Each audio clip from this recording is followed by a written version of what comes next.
Derek, we may be out the cup, but was there plenty to take from that performance? Yeah, I think there's disappointment for everyone connected with the club, the supporters.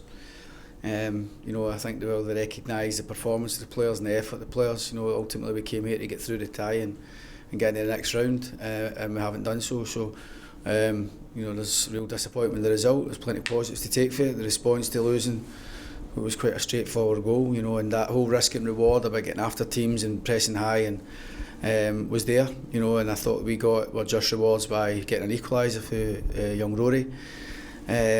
And I thought second half, we were the better team in terms of chances created. It was a proper cup tie in the true sense of the word.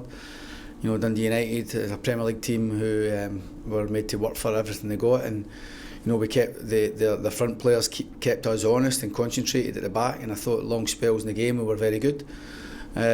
But when you create as many chances as we did to go and get that second goal, the disappointment comes from that when we don't take them. So, and ultimately extra time, especially the second half and the dying embers extra time, where we just looked a very tired team.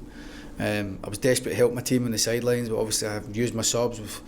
We've got boys flagging, and we were going to take Dylan Tate off, and then Blair Austin had built his thigh. So, as a consequence of the efforts they put in, but the players need to recognise that type of effort and commitment and performance is where we want to get to and still keep improving. So from 2 weeks ago, the intensity, the courage and the performance of the players has been much improved, but unfortunately today it wasn't enough to beat a Premier League team. So we need to try and take that into our own league campaign, and while we're out the cup now and there's disappointment with that, it now focuses all our energies and onto the league campaign, which is of course vitally important to us. Absolutely. And how impressed were you with some of the new boys that you put into the team to give us that lift that you were looking for?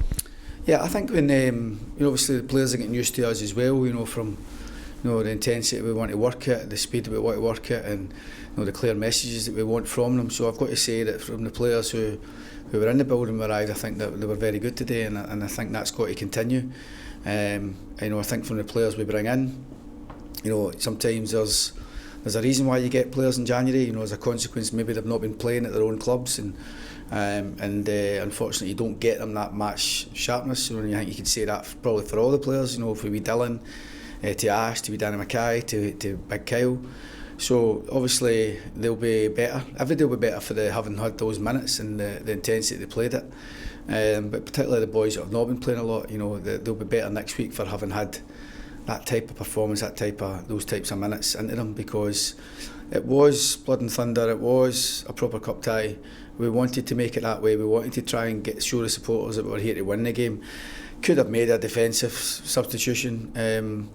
When I take Brandon off, or I could have kept Brandon on, but I just felt as though that to send the right message to try and go and win the game, to be honest. And we could have maybe been a bit more defensive with that and try to see the game to penalties, but I thought that might have sent the wrong message, and I thought we were good enough in the game and should have won the game with chances created. So that whole risk and reward, it's no paid off for us a day, but if we take our chances and we get that bit fitter and that bit more used to how we work, then it's the type of game I would expect us to win in the future.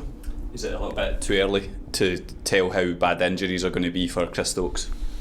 Yeah. Well, Chris is he's obviously tweaked his groin on his left side when he wrapped in a pass into the striker. So, sometimes these things, while they're really painful and they can nip at that time, and I don't think we can really be clear at once until we get it scanned. So that would be an obvious concern for next week.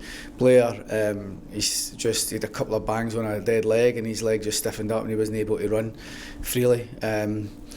And we Dylan was just really cramped, so and he hadn't really got through the second half, the whole extra time really, when he needed to come off. So I think all the players have put in a right shift today, and I think the recognition for the support at the end is some consolation. But we've got to remember as well that we want to be getting clapped off the pitch for winning performances, and that's the plan going forward.